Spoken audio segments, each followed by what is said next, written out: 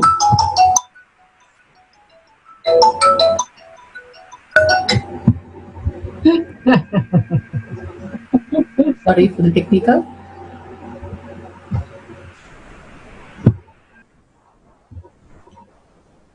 Please go ahead and share with Sri Kailasha Kotiyar manifesting power. And more when we enrich, we are pulled out of delusion. And when we start causing others, we are liberated. Completely, we start experiencing the oneness of Tyaga. Only from that space causing even happens. Causing is literally cloning each of us. The highest reality can only be cloned because it's in the space of consciousness. Again and again, Swamiji makes us the highest possibility. Yoga darshan, diksha, powerful cognition, gives us yoga pada, kriya pada, and makes us manifest just as such a simple thing through us. And all we need to do is share that with the world, cherish that moment continuously the whole day. How excited you are when you manifest the powers. So many people sharing that great excitement, the Nithyananda space in you. Share that again and again with everyone else and remind them of Swamiji's darshan and diksha. Just one diksha, simply they will be in oneness with Paramashivam, and they can also experience these greater reality. Don't forget to share this in everyday Facebook, at least in 10 new groups. That way, not just us, but so many billions can be manifesting these great powers and get out of this delusion and live as a enlightened being. The Sri Kailasha space of Paramashivam. Such a beautiful space. And Swamiji beautifully has given us the Nithyananda Gurukul, the ultimate gift. Literally, kids can get thrown into this highest place very easily. The mother can give this as a best gift and completely free and completely just 2 hours every day, every weekend, once in a week, just for 2 hours, you can experience the highest reality. The kids love it. You can just come for a demo class and see how beautiful these kids are growing under Swamiji's guidance directly and manifesting huge powers. So you can enroll your child into tiny.com enlightened kids, or you can enroll yourself to experience. You don't have to know anything except you and 1 second, and you can enjoy that space again, just being with the kids. All you need to do is enroll into tinyurl.com/acharya registration meeting. Such an intense space that Swamiji is creating all around the world. Wherever you are from your home, just log in for 2 hours a week and you can experience the Gurukul space in you also. The most beautiful gift that Swamiji has ever given is the Nithyananda Gurukul for every child who fell into the most beautiful space of oneness with Swamiji.